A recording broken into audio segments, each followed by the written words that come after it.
Hi, my name is Julie Reynolds, and I will be discussing how to demonstrate the intake of a patient. So our clinic uses a form that all new clients or new patients or clients with new patients fill out prior to being admitted either for hospitalization or for an exam. This is an example of a new client information sheet. We have them mark the date, the owner's name, and their address, their mailing address and home address. And then we like to get a couple different phone numbers from them to so that we have multiple ways to contact them. We then go for their animal information, which includes the name of the pet, the breed, the color, markings, which we also verify by looking at the pet, whether the pet has been spayed or neutered, the date of the last rabies vaccine, and any other vaccines that the patient may have received previously. We also have another additional spot for any other animals in the household.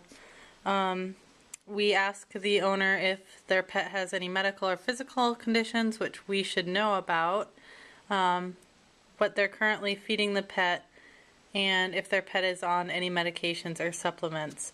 We also like to remind owners that payment is due at the time of service, and we list what we accept as payment, which is cash, check, charge, or debit. So that's just our general intake sheet that we go over every time a new patient is admitted. After we get that, we enter all of their information into the computer and start a chart for the patient. This is an example of a chart started, and we have a quick reference sheet for the signalment of the pet. Based on what the owner's information and any previous records gave us.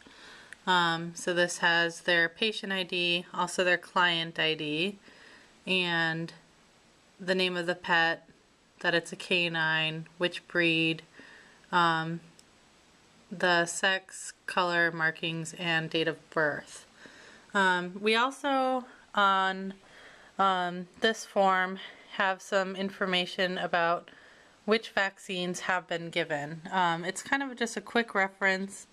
We put the date of the vaccine. So for example, the rabies was given on October 10th of 2010, and it was a 3-year vaccine. So you can see here that this pet is due for a rabies vaccine. We also have some other tests that we run. For example, a heartworm test, FELV, FIV test for felines, fecal exams, dental hygiene, and radiographs. We put the date and which results were listed. We also have some more information about the pet on this form. So this again is actually the back side of the new client information sheet. Once they fill that out, we get everything entered into the computer, and then that's considered our client correspondence right here. And then information about the pet we continuously update. So this pet received a microchip on October 12th, 2011. We have that clearly marked there. And then we also have a list for date, any medications the pet is on, and refills authorized, and usually the doctors will put the end date that refills are authorized until. We also have a special diet line and also alerts. So if there's anything that really stands out about a patient, say it's caution pet, or it's dog aggressive, we like to put that. Also, if the pet is allergic to any vaccinations or medications, we like to put that on the special alerts. We also have, so that section is right here. We also have a date and a problem list. Well, a microchip isn't a problem. We do put that, front and center in the chart. But for this pet, we would put the date, say it was diagnosed with hypothyroidism. We'd put the date and that it was hypothyroid. This just gives us a good quick reference to the pet itself and any pertinent information about it. So when we start a chart, we have the whole chart right here. We put any previous records that they give us in the back of the chart, and then we put our progress notes that the doctors fill out. So we also have little dividers where we put any lab work. So this pet had a heartworm test done on February 5th, 2014. The result was negative. This was run in-house using a SNAP test. We use IDEX Laboratories in-house. Here is some blood, or this was a mast cell tumor that was removed that we sent to, let's see, this one was sent to Phoenix Central Laboratories, and it gives the whole histopathology result. So we keep really good records of this. This was some in-house blood work.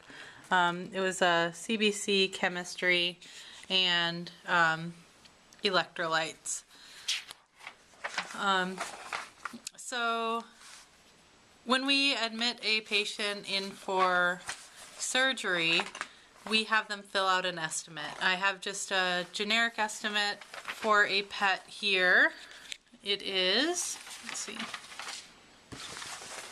an estimate for a neuter, although the pet that I'm referring to right now has already been neutered.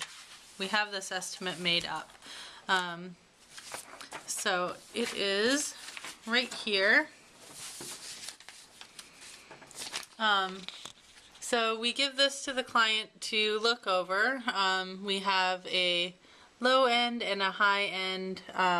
We have it all itemized, so the pet would be, and we have the patient ID number, name, weight, sex, birth date, client ID, that it is a pet stop procedure. So when a client comes in with their pet, we would verify that they are here for a neuter, and then we would go over the estimate with them. So we have on here a canine neuter, the pre-surgical examination fee, toenail trim, we give that complimentary with services. We have pain management routine, which in general we give an injectable dose of Rimadyl, which is a non-steroidal anti-inflammatory drug. So we have that charge on there, the hospitalization fee, and usually they go home on some Rimadyl for spays and neuters. We do tailor each estimate to the pet. We also have the pet on IV catheters and IV fluids for surgery, and then we laser the surgical site post-surgery. So here is a close-up of that. We have the doctor that will be performing the procedure, and then all of the itemized lists. We have a low end and a high end. That is for if there's any differences.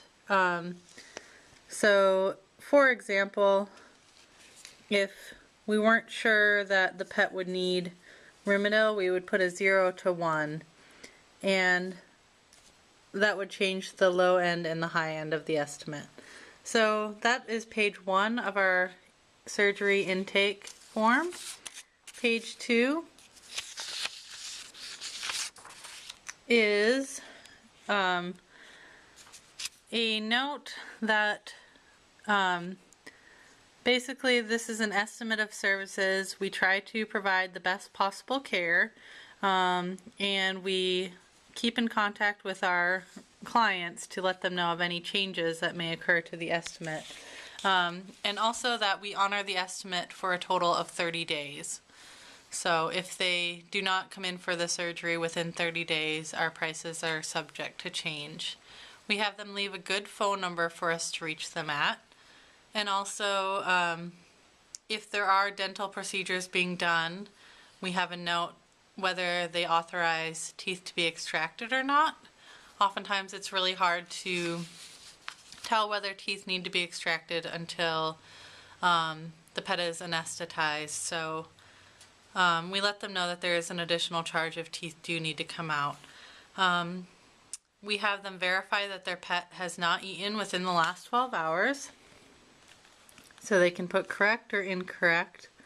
If they put incorrect, then we reevaluate whether they can have surgery that day.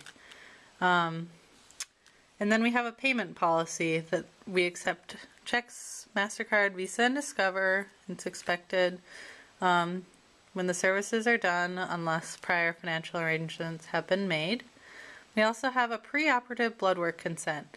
There are some surgeries that we do require the blood work to be done prior, and those we put on the estimate.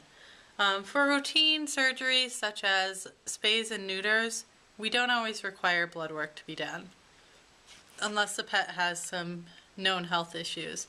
So we inform the pet, or we inform the client that they have the option of doing blood work. If their pet is under 6 years of age, it's 55-55, and that's just a chemistry panel.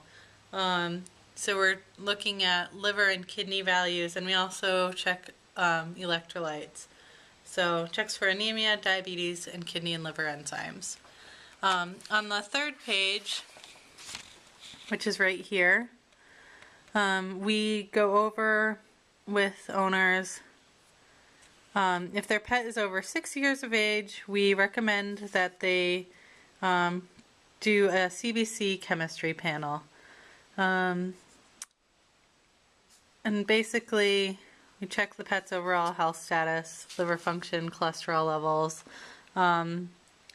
platelets, red blood cells, or they can opt not to have any blood chemistries performed.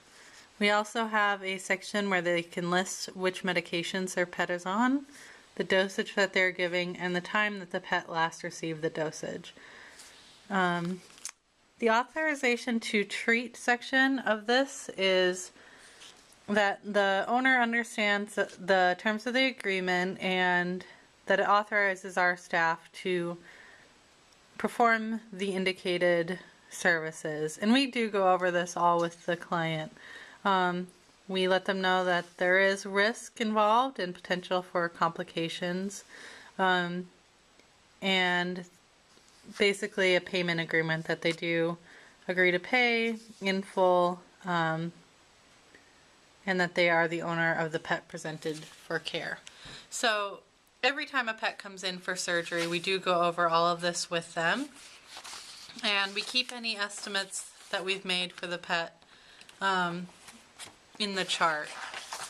So those are some of the basic intake forms, laboratory forms that we have at the pet stop, and there are more that I will discuss in the next section.